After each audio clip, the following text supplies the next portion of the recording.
Crew is back, and some major storylines are coming out of Kansas City. Chiefs kicker spoke at a commencement, and it's making the news. Some old linemen were arrested in Johnson County, Kansas. What impact does that make for this season? Perine was cut. How many running backs will the Kansas City Chiefs carry?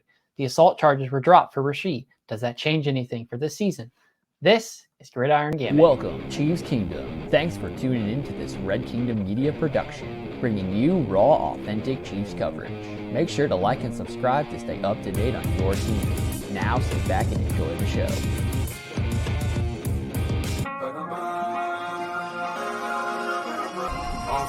Let's work.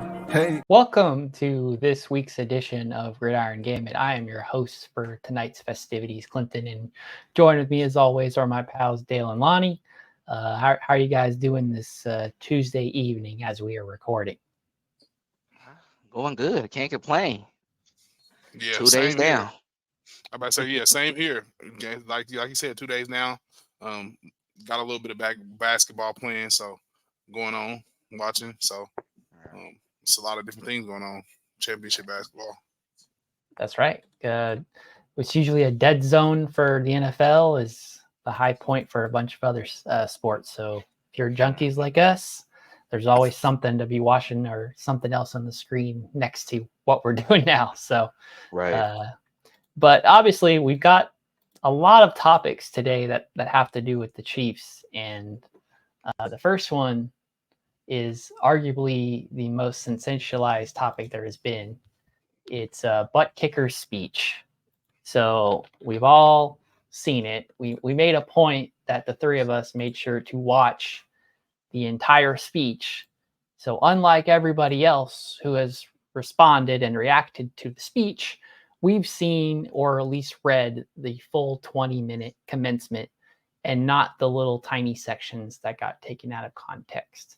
So, as I said, Harrison Butker, he has been in the mainstream media all over the various platforms and regardless of the political spectrum you fall on. Due to what some deem as some controversial topics within his speech that he performed at Benedictine College, it's a mouthful, out of Atchison, Kansas, which needs to be reinstated is a Catholic college, and Harrison Butker is a devout Catholic. So, Dale, we'll start with you. What are your reactions? And do you believe this affects his football career in any way going forward? Okay, so I'm gonna keep it, somewhat short. I'm gonna say what I need to say, but my initial reactions when actually listening to it, throughout the entire time I had the earbud in while I was just working, literally just paying attention to it. Nothing like threw me off while listening to it. Going through his speech and listening to it, I know certain points of it could have been controversial, especially with like the wife comments, and then he mentioned something about the nuns as well too. Also spoke of the priest and everything like that. But it looks like he was just trying to hold everyone accountable and telling them like to, hey, live your life and be who you are and be true to who you are. And I think that was the biggest message of it. However, with you being a Super Bowl champion, 3-time Super Bowl champion at that, playing for one of the best teams in the entire NFL. And honestly, a lot of fans hate the organization. They're going to find anything in any way to make something negative of the situation for the entire team. And Harrison Butker at this point, even though you're not doing anything involving criminal activity, we know that politics and religion can be something that is very touchy, and they try to eliminate those from certain groups. Now, him being at a Catholic college and talking to others that is like him, I think he felt comfortable to do it at that point, and he actually mentioned that as well too. But we got to keep in mind that this is a college graduation. This is a college ceremony and celebrating those who are graduating from that particular school. A lot of people within that family might not be Catholics as well. They could be of another religion or denomination. So you have to keep that in mind. And those who are recording, they're going to get offended of that as well too. And then you're going to have everyone coming out and giving their thoughts about it as well. Now, do I think this will affect his professional career? Hell no. This shouldn't do it at all. Just because we have seen other figures in the media in other professional sports have also been somewhat, an advocate or an activist in their community. We have seen LeBron James do it with the NBA, speaking up about, anything that's involving the African American community, which he feels is wrong, and he voices that opinion. Same thing for Harrison Butker at this point. Not really the same topic of the situation, but they're using their voice to just go ahead and speak out about what they feel. So I think Harrison Butker, he's doing the right thing by, taking it all in. He even gave a statement as well too, trying to clear up and give a better understanding of it.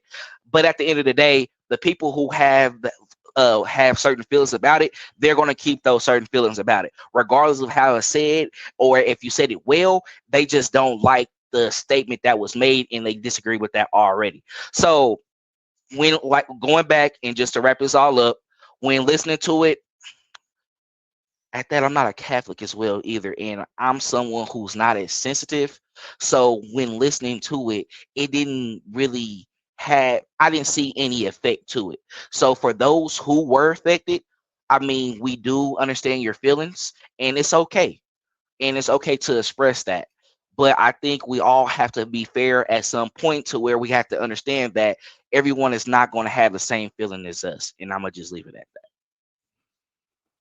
that. Yeah, and I just want to go on to say, I feel like if this take was given by a player on a team like the Broncos, or a player on a team like the Packers, or a player on the team like the Texans, it probably would not be as magnified as what we are having to go into as of right now, and what it has been magnified to in the media. So I feel like this is just kind of understanding the situation, understanding the time and place, understanding who you are. We know how Harrison Butker does have some just controversial takes, and he has shared those through the past couple years. We know how he also feels about his religion. He's also been very open about that in years past. So this is really nothing new. Like you guys said, I found nothing wrong with the speech. Anytime you take a microscope and blow something up, you can find anything that was said wrong and perceive anything incorrectly, especially when it's being read. We talked about that off air. I think all of us, when you're reading something, it can also be taken out of context and be read a different way than it was perceived when it was given out verbally, the way the tone was given. So it's a lot of different things that can throw words off. Nevertheless, I feel like when you are a player of Harrison Butker's magnitude, you have won 3 Super Bowls now at this point, and 3-time Super Bowl champion. Anything you say is going to be magnified. So stepping upon the stage and saying some things that you may believe just may paint you in a certain light, because who you are now. Sometimes it's best to say nothing. And I know that's not always that's not a good thing today to say. We don't want to silence our players, and they work and make all this money to be beacons of light and be able to be spoken through. However, all things are not to be put into the public. And I feel like this is a thing that sometimes some of these views and some of these things may have to just stay private. I understand that we're taking certain appearances, being that we're Super Bowl champions. We have a lot of different opportunities knocking at our door, where people are wanting us to come out and try and draw interest and have someone of a winning caliber and of a very, very high caliber in this world come and speak at different events. So I understand what's going on, but I just feel like as players now we have to start, and I feel like this is for the whole entire Chiefs group, even the situations with Rashee Rice that are going on in this offseason. We have to temper the things that we're taking and opportunities that we're taking outside of football, because they may paint you in a certain light, as this did Mr. Harrison Butker here. In certain situations with Rashee Rice in this offseason, I know him just going to clubs and doing different things like that. has painted him in a certain light. So just making certain appearances based off of your status can really derail certain things especially when you're a winner of this caliber. So I just think we all have to be aware of that. I don't think it was any problem with Harrison Butker's comments. That is this man's beliefs. We can't tell anyone how they should believe, what they should believe, and what their thoughts should be. He just was willing to share those. He was bold enough to share those. And I don't think it'll affect his football career at all. But I am going to say this. All of these topics that are not about football going into this, coming out of this offseason are not helping our team at all. I feel like it's becoming a distraction. So it's making it more of a distraction for the team, whether it's today, tomorrow, down the line. I feel like it's definitely a distraction, and it definitely will play a factor. It's just all about how we're going to handle it. But I think they're causing a lot of distractions outside of football, and I just want to say, keep the main thing, guys. We come here to talk about football. We don't come here to talk about guys in the media for things of this nature and political stuff and guys getting in trouble. So I just want to keep everybody should just keep the main thing. Keep football. Understand who we are. And just try and keep your goals steadfast on that. All right, I'm going to answer the second question because we all have the same sentiment. No, this does not affect Harrison Butker's playing career whatsoever. And Lonnie, you said it best just a second ago. And Harrison, you said it in your speech as well. There's sometimes you just need to stay in your lane. And you are an NFL kicker. And like it or not, that is your profession. So that's the lane you need to stay in. We can blame Harrison for whatever he had to say. And to anybody listening to this, I implore you to please go listen to the full 20-minute speech, and not just based on whatever the news site posted of whatever paragraph of it that he said without any other context whatsoever around it. Now, I don't have to agree with everything he said. The college asked him to speak. They did not, circumvent what he was going to say. They just let him speak on whatever he wanted to do. In hindsight, did it have anything to do with graduation and preparing people? No. But it was a devout Catholic talking to a college that is supposed to be filled with other devout Catholics. So he would assume that most of them have the same thoughts. So briefly, I'm not trying to be polarizing and say certain things or try to alienate members of our audience and community and Chiefs Kingdom that we're building, because we want to be loving and accepting. There's things that he said that are completely wrong. And, in one regard, he calls out one standing president, but he also calls out the previous president. So he's not picking sides on there. He's, mentioned some fake news type stuff while also inadvertently spouting some fake news topics of his own.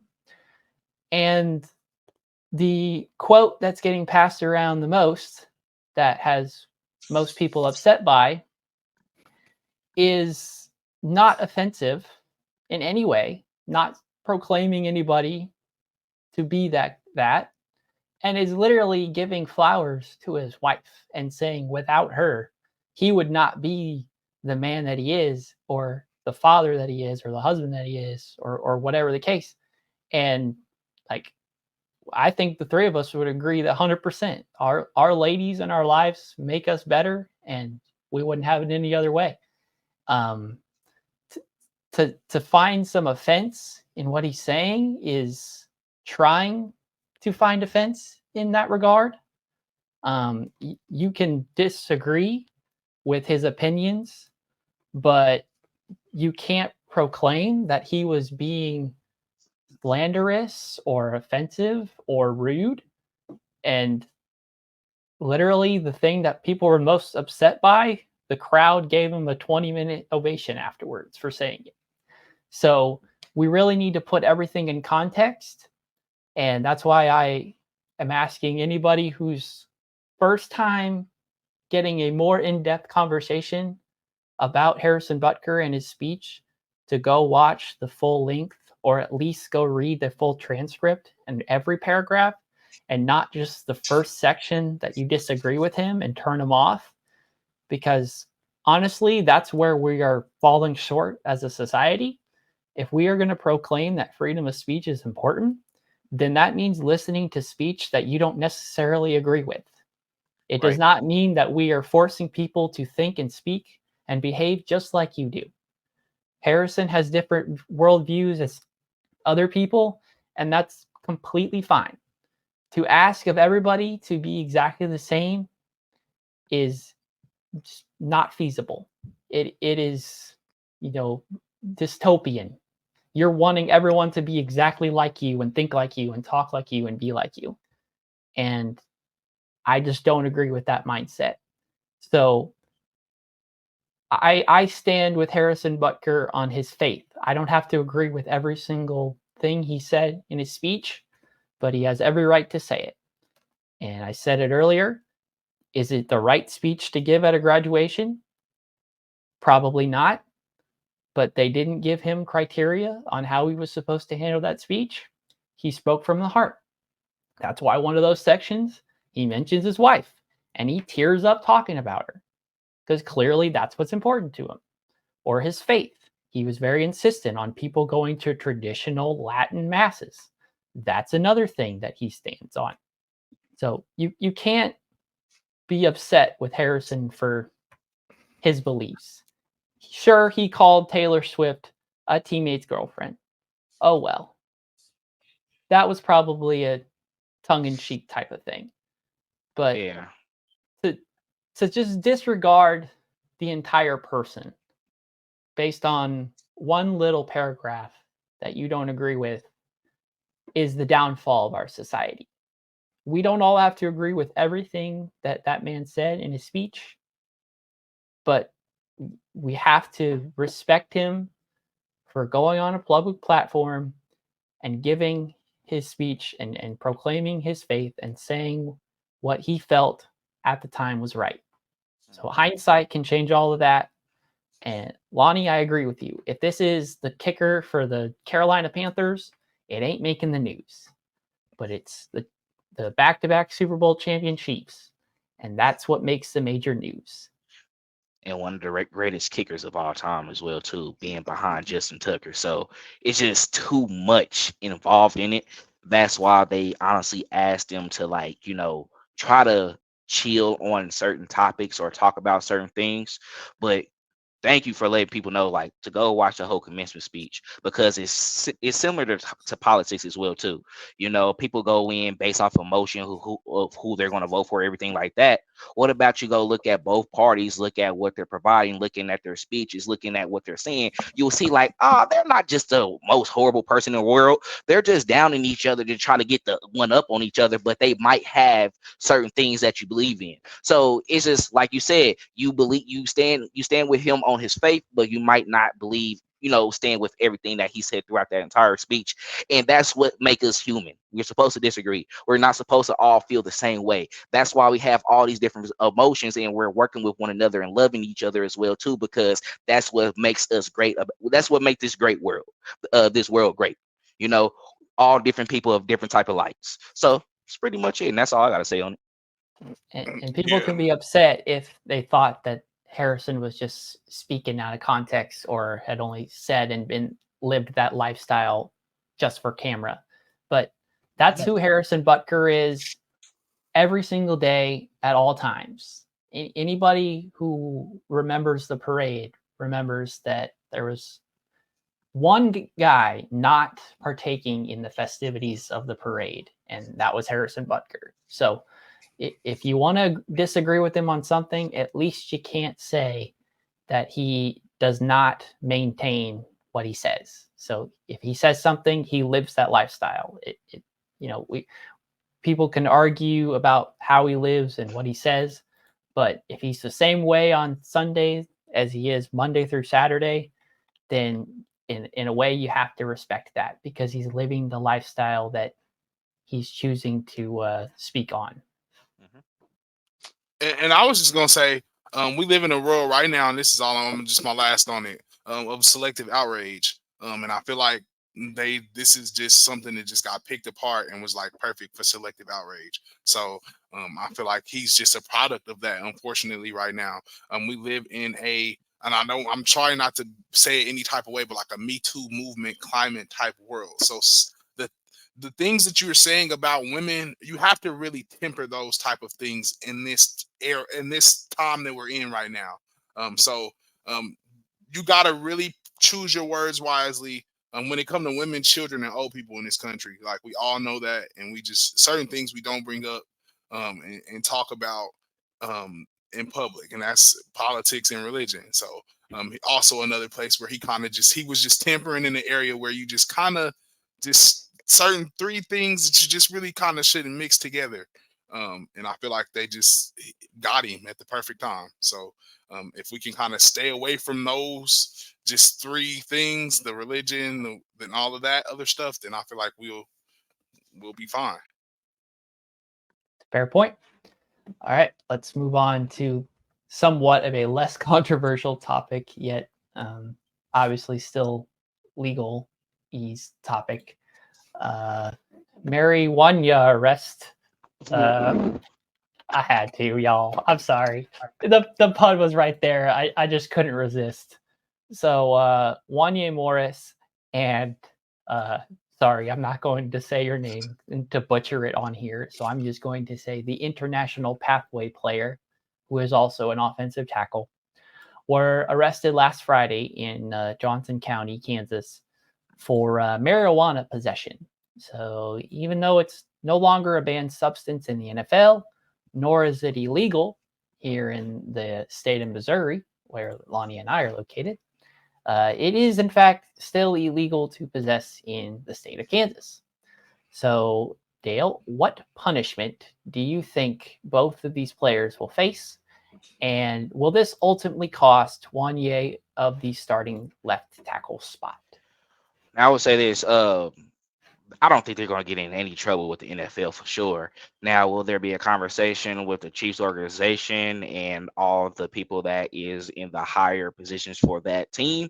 More than likely. Maybe they can do like a community service, but I wouldn't punish him for something that honestly that you can legally carry. We know it doesn't do anything for you, like making you it's not a banned substance or anything like that for the NFL. And also, it's becoming what it's getting on that list of like a non-violent drug as well too. So really, when you go into like the politics of that situation, really he shouldn't face any problems. Now, could it affect him getting a starting spot with the Chiefs? I say it's a possibility just because you got a second rounder in Kingsley who is coming in and looked at as one of the top tackles coming out of the draft, and also someone that was able to slip to us and who is of a descent where it comes from a lot of people from a family background, a football background, some dogs at that.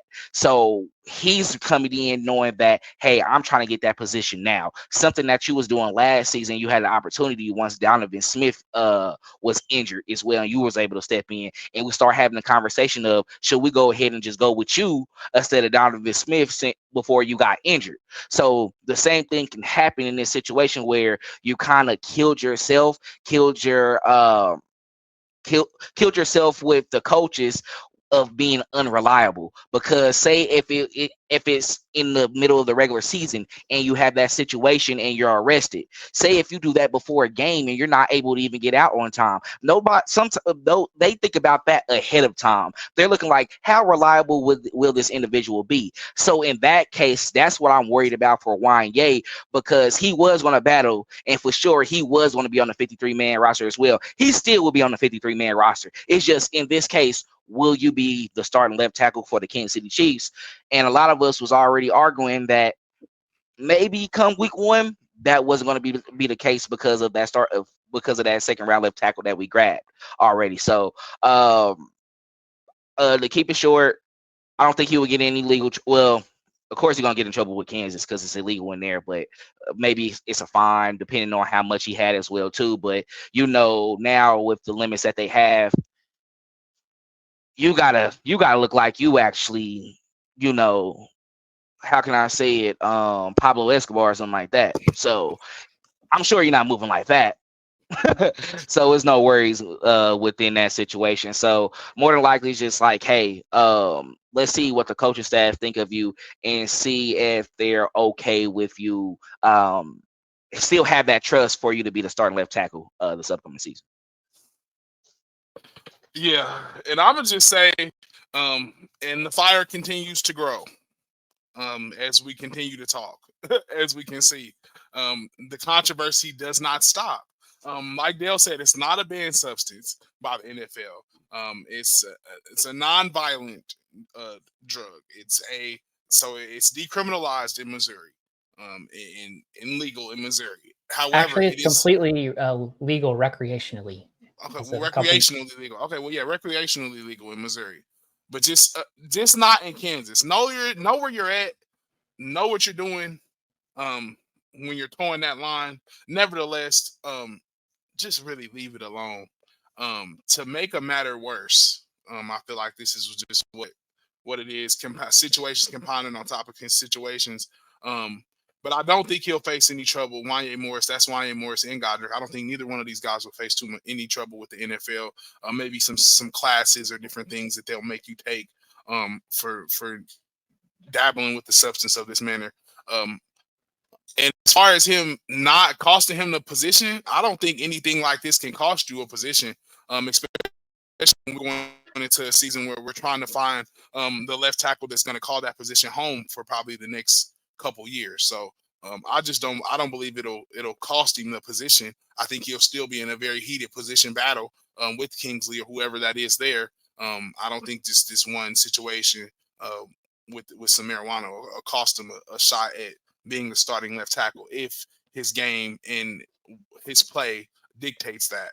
I think the Chiefs are going to go with the best available at that position. That is a super duper important position, in a position that like I said, has been a rotating door for us.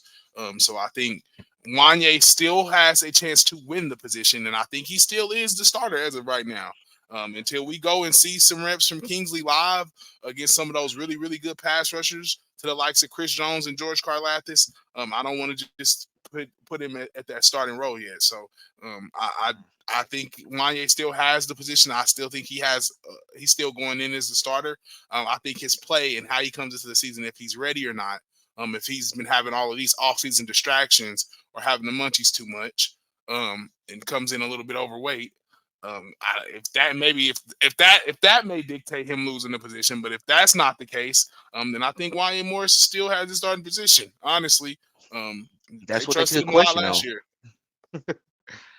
That's what they could question. Yeah. All right. So a couple things I missed saying in the opening part. So they were both arrested for misdemeanor marijuana possession. They were booked and released early Friday morning. It's obvious that both these players are at the Chiefs OTAs right now, and we'll mention a little bit of that as our last segment. But they have to appear in court literally the day after this mini session of OTAs is done. So that's the only reason that they got that leeway, and it's on one of the days off because they already knew their schedule, and Johnson County worked very closely with that and worked kind of with the Chiefs in that way to make it so that it didn't affect them too much. I don't see them getting into too much legal trouble with it, and especially in terms of NFL or any suspensions or things like that. I don't think that's very likely. It does put a red mark on their record unless they try to get it expunged and do like a diversion program or something like that to try to get that off.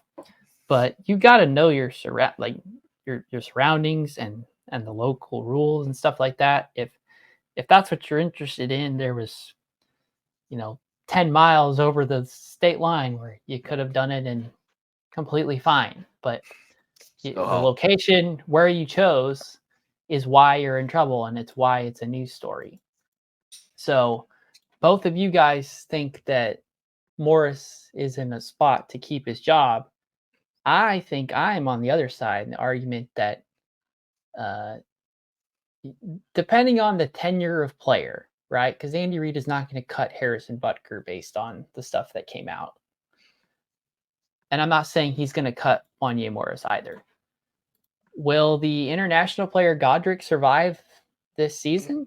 You could argue probably not, especially with the number of offensive linemen the Chiefs carry and whether or not he's worth it as a player to carry on the practice squad, having this tainted on his resume, so to say.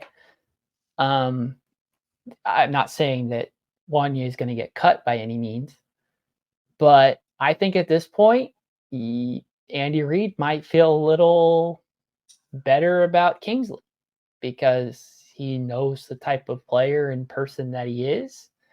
And we've heard the hype. Louis Riddick was hyped about Kingsley and thought that he was going to be a star. So I think it's worth mentioning that Andy Reid does not like drama and storylines around his football team if he can help it. And, a kicker he can get away with, a second-year left tackle. Rashee Rice still has his trouble, and we'll talk about how much trouble he's actually in versus what was initially reported.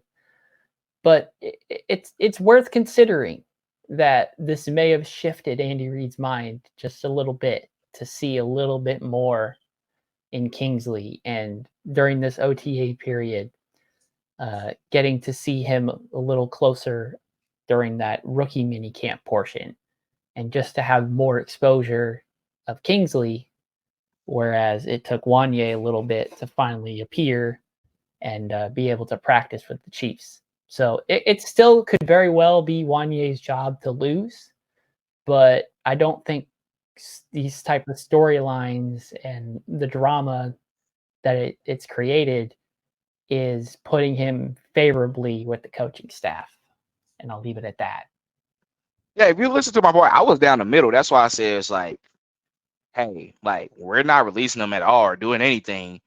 It's just you give your coaching staff more questions to think about. And if you think they're not going to question that at all, you a fool, because they take all of that into account. When you're in a position of making this type of money in the National Football League, this is what guys are talking about who are now post their NFL career, is trying to really tell these young guys and let them know. You do have to watch how you do things. You do have to watch how you operate. Now, I know that sometimes some players could be controversial, but it depends on the controversialness of that particular matter. If you're in the media for always getting in trouble, like we're dealing with for Rashee Rice and now Wanya Morris, you're dealing with that. That's a different cause of a conversation where it's like, hey, bro, like, what are you doing? Because you can end up putting yourself in position to where, hey, you can have a Michael Vick situation where you're missing time and going to prison or this for 3 or 4 years. Guess what that does to us? That puts us in a bind. We got to worry about that down the line.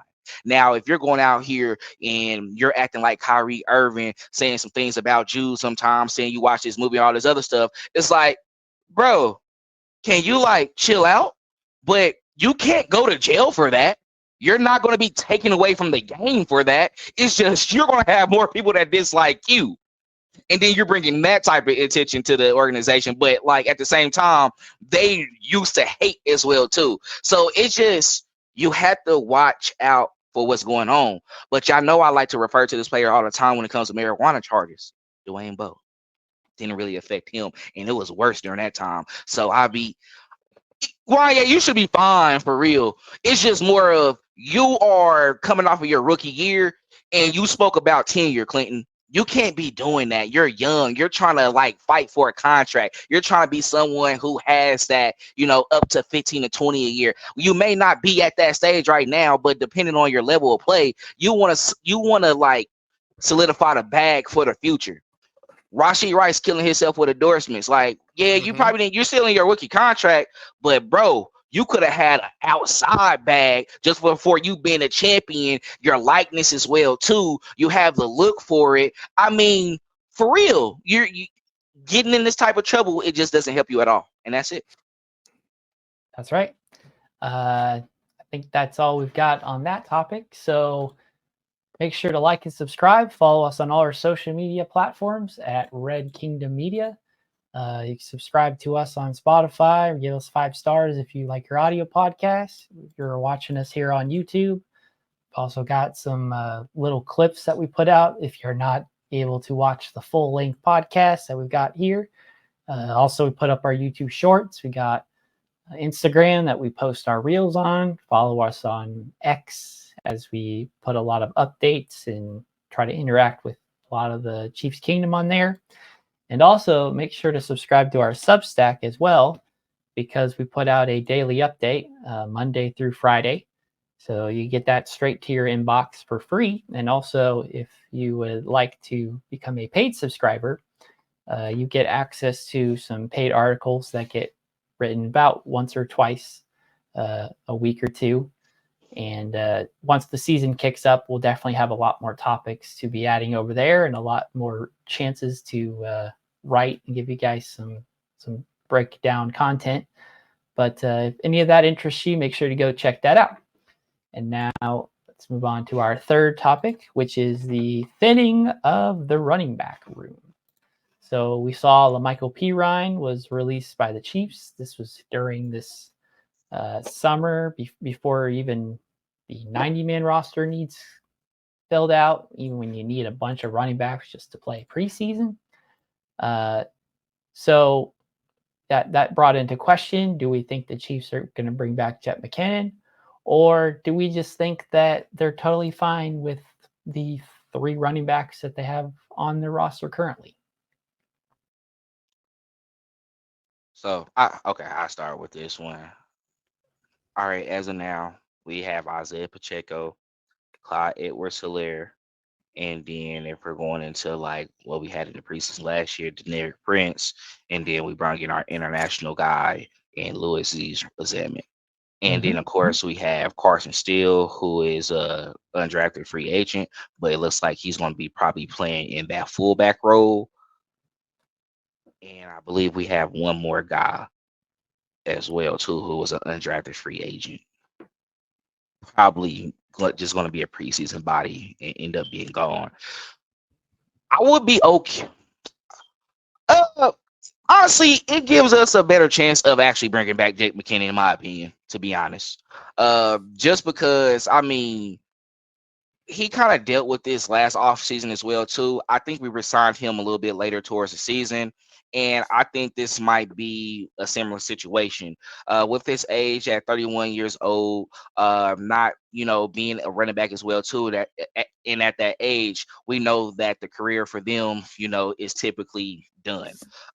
We saw one of the best running backs during his time, Todd Gurley, not even make it to his 30s as a running back, like haven't been signed back at all. In this case, with him being a part of a championship team, being part of 2 of those Super Bowls as well, too, he has a little bit more leeway, but just because he understands the system, and he was never taking away reps from Isaiah Pacheco anyway, or even Clyde. They were all able to share that backfield, and he was just that veteran guy who was able to mentor and, motivate them as well. You see, he had a lot of fun with them on the sideline as well. I think he understood and respected the role that he had. So that's why I'm not fine with bringing him back, because if you can bring that same intensity, you didn't even play most of the season last year, and you came in the moments and you made big plays, and that's all we need. It's going to be ran through Isaiah Pacheco and Clyde, in my opinion, anyway. So whoever you have at that third down running back spot or the third running back spot, I'm okay with it. But Veach and Reed might be like, nah, I think let's just go ahead and see what the youth does for us, because we have done this in previous years as well. We brought back like sourcing for 1 year. We did it with other guys as well too, who came in, and then it's like you just here because we just need that assurance.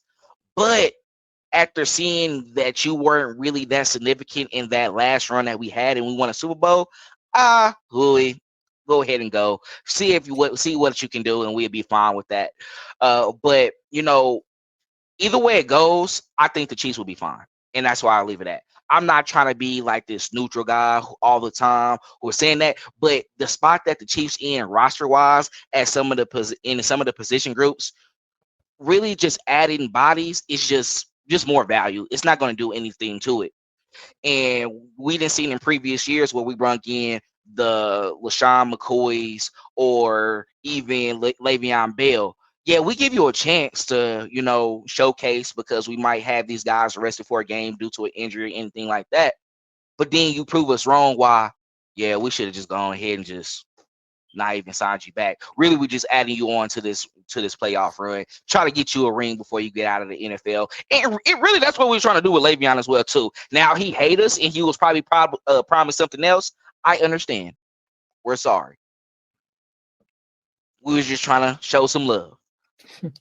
But the relationship with Jet is not going to be like that because I already been a part of this. I know what y'all doing. Y'all didn't tell me this already before. If I choose to come back, I'm just doing it just to be a part of an organization and just kind of like just throw my way through until, it's just I'm really ready to go.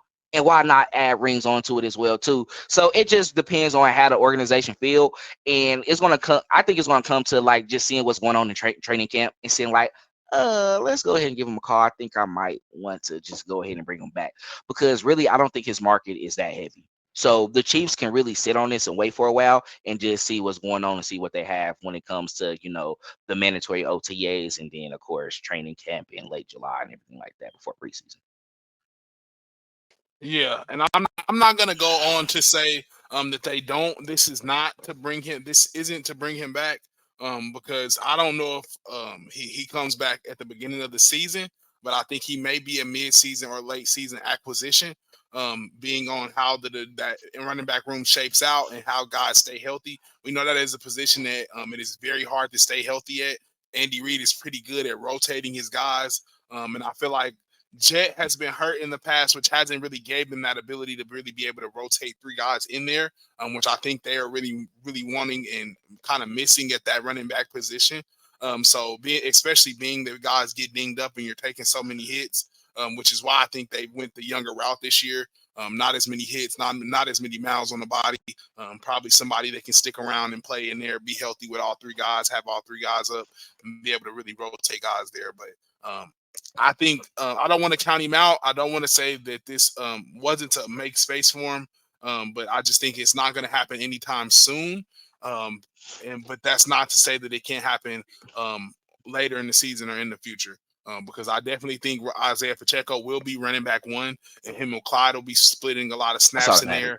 But we don't know how running back two shapes up and where they go from there. But I think he may be a late season acquisition or mid season acquisition, just depending on how the injuries in the running back room shakes up. I think we can probably stop talking about Jet McKinnon because the writing is on the wall. The Chiefs value Clyde Edwards-Helaire enough to re-sign him back, and we know that he's going to be the backup. And at this point, he's okay with being the Chiefs backup. As soon as Isaiah Pacheco was drafted, he took the starting spot, and Clyde started relegating to the backup role. And honestly, I think Clyde excels more in that role without having all of the pressure and circumstances of needing success around him. So I think McKinnon is probably no longer on the Chiefs' radar anymore. And no more is that evident by giving Xavier Worthy the number 1 jersey. If you had thoughts that McKinnon was coming back, why would you give away his jersey number? Maybe it's not the same as McCole Hardman where, the number's gone, so you just give him whatever number's there. They value Jet McKinnon enough to bring him back several times and let him continue to have that same number. But I think with Xavier Worthy coming in and the fact that McKinnon was dealing with injuries a lot last season and did not get to see the big boost in stats like he had the year prior to that and didn't have as much success in the postseason as he had in recent years, I think the Chiefs know the value of running backs or lack thereof in most cases, and they just want to throw as many young, fast bodies at the position as possible. We know the top two, and the rest of the unknown players, the rugby player, the undrafted free agent running backs, the practice squad running backs, they all can fend for that third spot. But I'm pretty sure the Chiefs are content with going into a regular season game with just Pacheco and Edwards-Helaire and just going with two. Now, we as fans might not agree with that, and we may think that you need as many bodies as possible because of the nature of the running back role and position.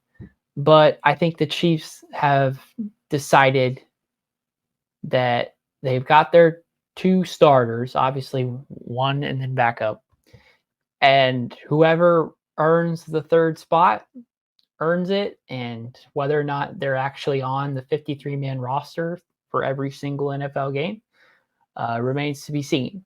But I think this also signals that even though we really like when the Chiefs are run heavy, the Chiefs' bread and butter is the passing game with Patrick Mahomes and Andy Reid. Andy Reid is going to choose a pass over a run any day of the week, no matter the situation. So I think we need to be familiar with that concept again. Last year was kind of an anomaly because of the nature of how the passing game was for very large stretches of last season. Mm-hmm. But the Chiefs live and die with the pass. So their thinking is they don't need that many running backs, and they don't need the, quote, most talented running backs. They just need bodies if the injuries start piling up, like you mentioned before.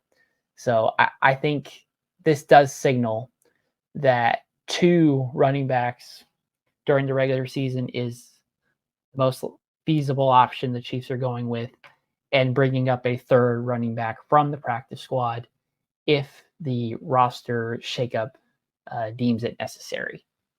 So, And if they go with Carson Steele as a fullback as well, too, technically you still have three running backs because he's used to getting in the backfield and carrying the ball as well. So either way it goes, like, we know that the position is not as important for the Kansas City Chiefs, and Lonnie had talked about it a lot before as well too. Who's to say that they don't try to put Kadarius in that Debo role, where you might be in the backfield sometimes as well too, to excel his potential.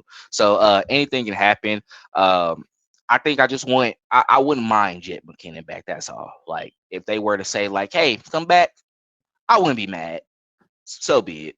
We're not losing anything if he come back. no, I don't think Andy Reid is. I think last season was a signal that the fullback is officially dead, or at least in the Andy Reid offense, as last year was the first year that he chose not to carry one. And we talked that maybe one of the backup tight ends would end up playing that role. So I think ultimately we're done carrying a fullback on our roster, or somebody that is. Titans wasn't great at fullback position last year, though. We tried to do a lot of quarterback sneaks. It didn't work. Anything like that wasn't perfect. Sometimes you might feel like, hey, like, who knows? Like, it may be needed. You're right. Yeah. Anything's possible. We'll see in training camp. Right. Yeah. Yeah, we'll see And how I it think- goes. And I think, like you said, Carson Steele, I think will bring another element, speed, to that position. Like, he played running back. So Andy Reid likes mismatches. Any way he can get a mismatch. So if that means putting a fullback, they play running back, running back play running back and fullback, then we're going ahead and do it. Just getting athletes, like, he's big, strong, and he can move as well too. Like, if we want him to really be running back, okay, so be it. If we want him to be fullback, where we want to just go into our formation and just stack the box, we can do that as well too. That's pretty much it. He just want a jack of all trades, be able to do everything. Andy Reid is a creative mind. If he finds Yeah. value in you on this roster in any way, he'll carry you. We can discuss later as regular games are rolling around in NFL competition whether the rugby player ends up making the roster in any way. But if Andy Reid sees value in you as an athlete, and there's a roster spot for you, he'll try to find a spot for you and make room. So. And that brings us to our last topic of the day, which is Rice up to the challenge.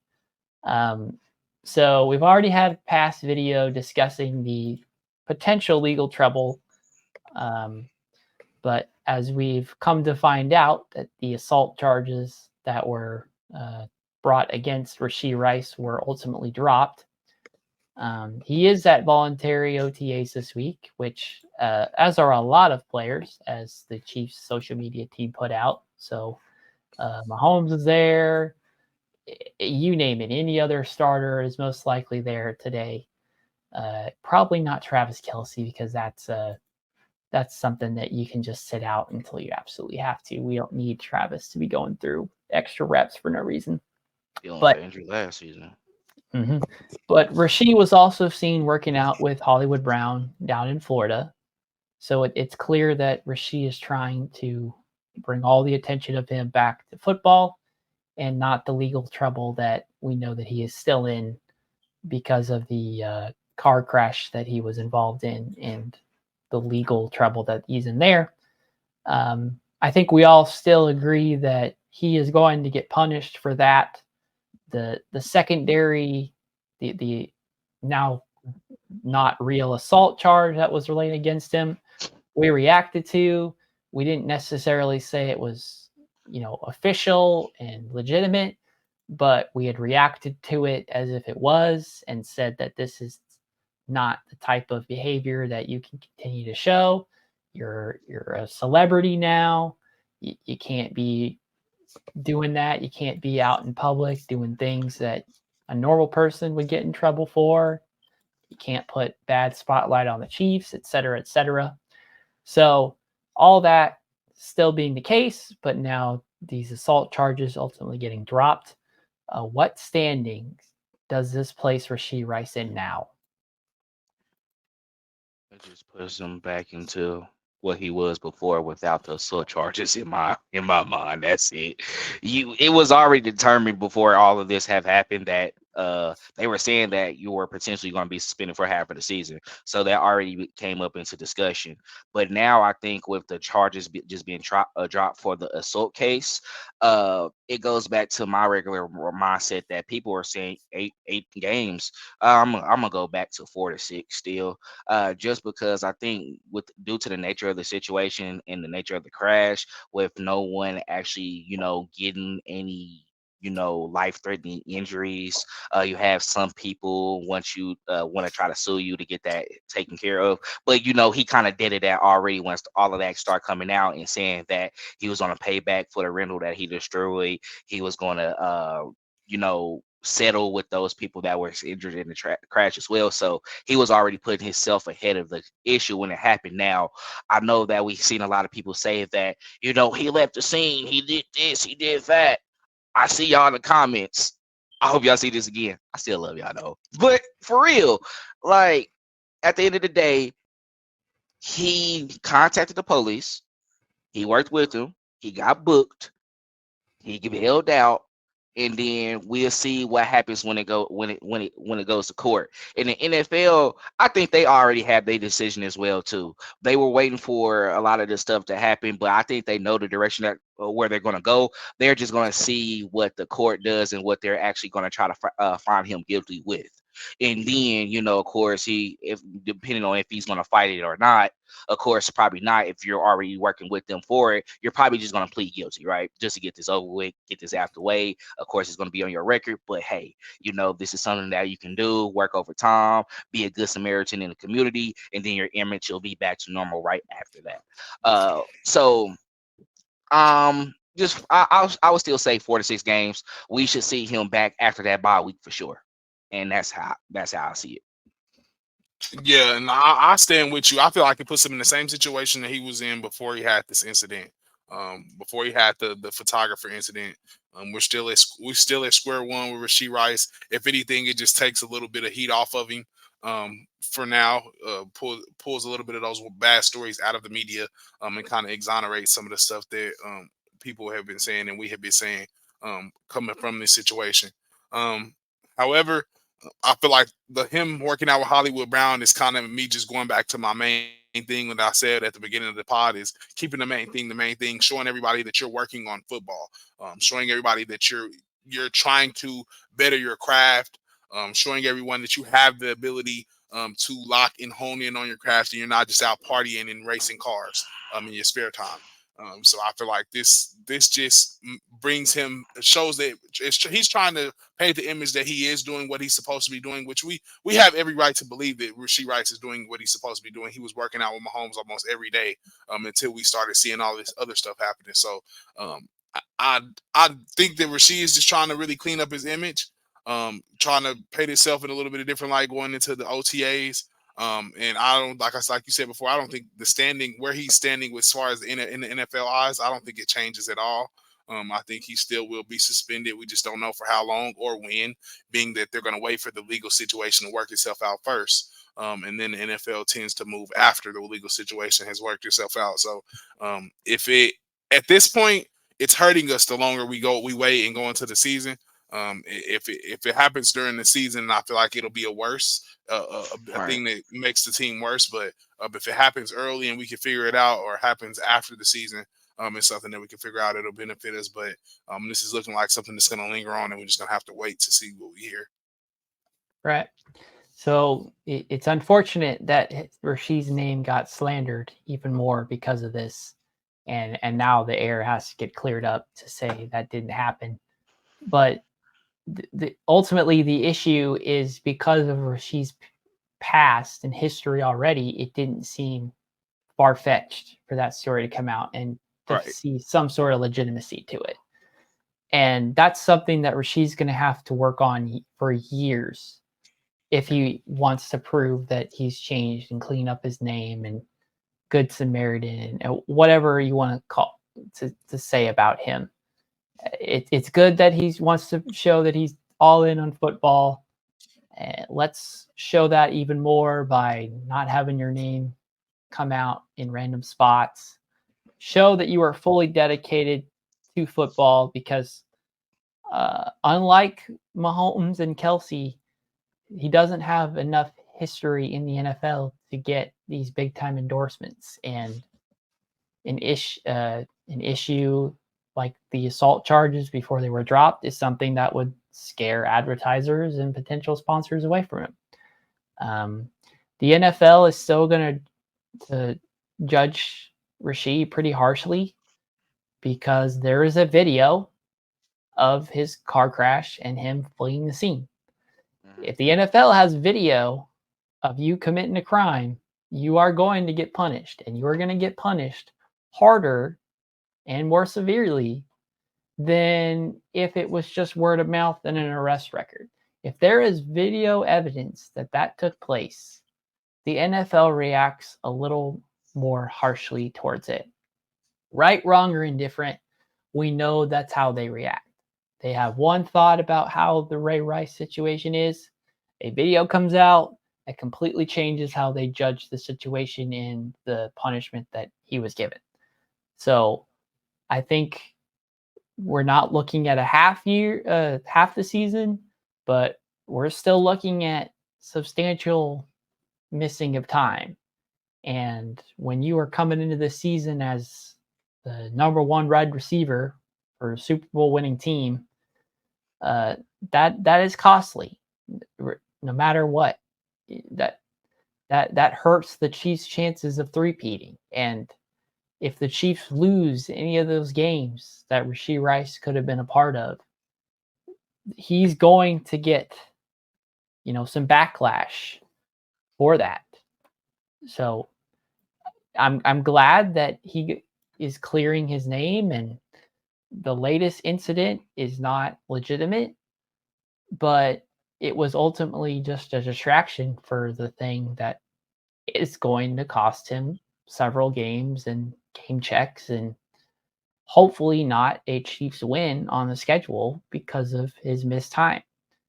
I implore Rashee to continue to make these changes to his life and ensure that he's working on his craft and working on his character, and show Chiefs Kingdom and the Chiefs front office that he is all in on football, at least for the rest of his rookie contract, and see if by the end of his 4 years he's proven himself that he's all about football. He's no longer making headlines. He's no longer getting in trouble, and the Chiefs will still reward him for that because they reward good on the field play, no matter what situation you're in or what your history says. The Chiefs can overlook character concerns for a bit if you're proving it on the field. Once you stop being on the field, that's when the Chiefs may have a problem with you and what your extracurricular activities are. So I'm glad that this issue is not an issue, but it was a distraction for the major, bigger issue that came out first. And sure, it doesn't add on to that, but his first offense is severe enough that we all know he's going to get punished for it. So I agree with both of you that I'm right where I was after the first report. I'm glad that it's not building on those stories. But like I said, it doesn't seem out of left field for this to come up about him and need to get cleared up several weeks later. Because if the shoe fits, people are just reacting to what they read and what comes out. Same to everything else. If it rings just a little bit of truth to it, then people will run with it. So, and when it first happened, I laughed because I was like, not this again. So with that coming out, like, great that it came out, but you're not lying. Initially, I was like, here we go again. Let's see what happens now. Right. So let's hope that this is Rashee turning over a new leaf, that he wants to overcome those character concerns that now the public media have about him, that other NFL general managers had about him prior to him even being drafted. The Chiefs are not afraid of controversial players. When your controversy takes you off the field, that's when the Chiefs will have concerns with you. So we're going to say the same thing that we said when we talked about when this did come out. We're rooting for Rashee Rice. We're rooting for him to be a better human, a better outstanding citizen, so that he can continue to be a baller and a star on the Chiefs roster, because he was a highlight of last year. And when you have bad things happen, you want people to still remember you for your good moments. So now it's up to Rashee to continue to build up good moments on top of good moments, and hopefully leave these issues and character concerns in the past. All right. Yeah. Anything else you guys would like to discuss about that? I'll say keep football. Done talking about the Chiefs, not non-football activities. Keep it football, guys, please. Right. Like we just want you to stick to football. I'm sorry if that comes off as mean, but exactly. Sorry. It is your profession after all. It is what you chose to do to make money, and obviously there's storylines and controversies and stuff like that comes with being in the public light like that. But it's up to you to maintain your character and maintain your integrity throughout the entire time, so that people see the real you and not just see this fake version of yourself that you put on for fans, for media, the coaches, whoever the case. Just if you're living it with integrity and being the person that you are Sunday through Saturday, then people can love you or hate you, but they will accept you. Yep. All right. Well, this has been a good show. Hopefully in a couple weeks we'll have some actual action to be talking about in some way. Yeah, they're still on a practice field, but if you guys blink in a little bit, it'll be time for all the NFL rosters to be gathering up. And if you just sniff the air a little bit, all of a sudden it'll be the 2024 season is upon us. Training camp will be shortly after. and we will be ready to hopefully see this three-peat season come through fruition. And we're going to be there cheering you on and talking about everything going on during this season. And we hope that you all join us as well, because we love having you guys. And hey, like Dale mentioned, we don't have to agree with everything you say, and you don't have to agree with everything that we say. But if you're sticking with us for what we're having to say, we appreciate you. We love you that you're taking the time to listen to us and pay attention to us. We just thank you for your support. We ask that you continue to do that. Follow us on our social media platforms, follow our Substack, and also if you're interested in perhaps joining our crew in some fashion for the NFL season, like your voice to be heard, or your writing to be read, or your social media posts to be read, whatever the case, if you got a talent in Chiefs Kingdom and you think that you can add to what we're giving you guys, feel free to reach out and we'll see if we can make something happen. But until then, I hope you all have a great rest of your day and great rest of your week. As always, let's go Chiefs! Thanks for checking out this update straight from the heart of Chiefs Kingdom. We appreciate your passion, so please leave a like and follow us wherever you tune in from. See you next tailgate, your trusted source for all things Chiefs, Red Kingdom